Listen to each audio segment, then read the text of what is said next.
ಎಲ್ರಿಗೂ ನಮಸ್ಕಾರ. ನಾನು ಅಮನ್ ಬಾವಖಾನ್ ಅಂತ. ಈ ರೋಸ್ ಅನ್ನುವಂಥ ಸಿನಿಮಾದೊಳಗೆ ನಾನು ರಾಮ್ ಅನ್ನುವಂಥ ಪಾತ್ರ ಮಾಡಿದ್ದೀನಿ.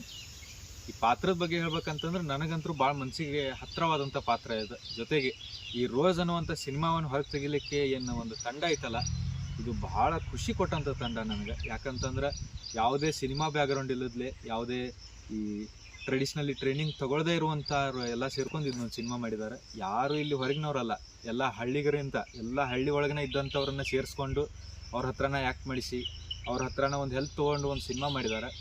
ಜೊತೆಗೆ ಒಂದು ಸಿನಿಮಾ ಮಾಡಿ ಅದನ್ನು ಹೊರಗೆ ತೆಗಿಬೇಕು ಅನ್ನೋಂಥ ಕಷ್ಟ ಏನೈತಲ್ಲ, ಅದನ್ನು ಮಾಡಿದವ್ರಿಗೆ ಅಷ್ಟೇ ಗೊತ್ತ. ಅಂಥ ಒಂದು ಸಿಚುವೇಶನ್ ಒಳಗೆ ಈ ಥರದ ಪ್ರಯತ್ನ ಮಾಡತ್ತಲ್ಲ, ಇದನ್ನು ಮೆಚ್ಚಲೇಬೇಕಾದಂಥದ್ದು. ಜೊತೆಗೆ ಈ ಸಿನಿಮಾದ ಏನು ಡೈರೆಕ್ಟರು ನಮ್ಮ ವೈಭವ್ ಸರ್ ಆಗಲಿ, ನಾಗೇಶ್ ಅವರಾಗಲಿ, ಇನ್ನೂ ಬಹಳಷ್ಟು ಜನ ಇದ್ದಾರೆ. ಈ ಒಂದು ಸಿನಿಮಾ ನೀವು ಈಗಾಗಲೇ ಈ ಥರದ ಟೈಟಲ್ಸ್ ಆಗಲಿ, ಜೊತೆಗೆ ಟೀಸರ್ ಆಗಲಿ, ಪೋಸ್ಟರ್ಸಿಗಾಗಲಿ ಬಿಡ್ಲಿಕ್ಕತ್ತಾರ. ನೀವೆಲ್ಲ ನೋಡಿದ್ರೆ ಅನ್ಕೋತೀನಿ. ಜೊತೆಗೆ ಇನ್ನೇನು ಕೆಲವೇ ದಿನ ಒಳಗೆ ಈ ಥರ ಟ್ರೇಲರ್ ಕೂಡ ಬರುತ್ತೆ. ಆಮ್ಯಾಗ ಈ ಥರದ ಸಿನಿಮಾ ಕೂಡ ಪೂರ್ತಿ ಹೊರಗೆ ಬರುತ್ತೆ. ನೀವೆಲ್ಲ ಇದನ್ನು ನೋಡ್ತೀರಿ, ನೋಡಿ ಖುಷಿ ಪಡ್ತೀರಿ ಅನ್ನುವಂಥ ಮನೋಭಾವನೆ ನನಗೈತಿ. ಯಾಕಂತಂದ್ರೆ ನಾನು ಸಿನಿಮಾ ಈಗಾಗಲೇ ಅದರ ಗ್ಲಿಮ್ಸನ್ನು ನೋಡಿದಾಗ ನಂಗೆ ಭಾಳ ಖುಷಿ ಆಯಿತು.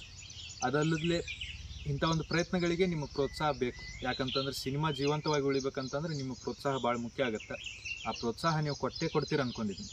ಜೊತೆಗೆ ಈ ಸಿನಿಮಾ ಆನ್ಲೈನಲ್ಲಿ ಬರೋ ರೀಸನ್ಕ್ಕಾಗಿ ಈ ಸಿನಿಮಾವನ್ನು ಬಂದ ನಂತರ ನೀವೆಲ್ಲರೂ ನಿಮ್ಮ ಸರೌಂಡಿಂಗ್ ಜೊತೆಗೆ ಶೇರ್ ಮಾಡ್ಕೋತೀರಿ ಅನ್ಕೋತೀನಿ.